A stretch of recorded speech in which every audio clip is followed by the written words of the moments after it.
دیکھو مشرک عورتوں سے نکاح نہ کیا کرو یہاں تک کہ وہ ایمان لے آئے.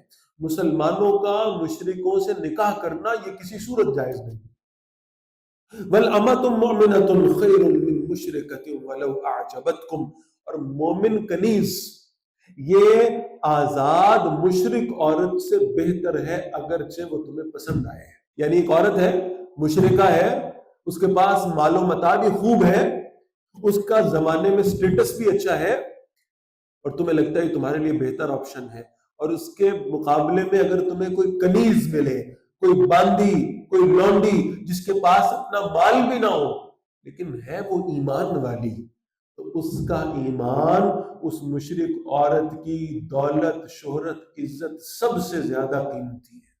کنیز ہو اور مومنہ ہو یہ تمہارے لیے بہتر ہے اس مشرکہ دولت مند اور عزت دار خاتون کی نسبت.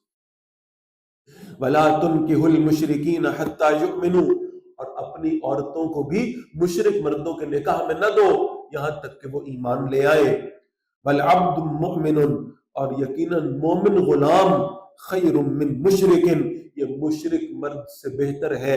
وَلَوْ أَعْجَبَكُمْ. اگرچہ وہ تمہیں پسند آتا ہے.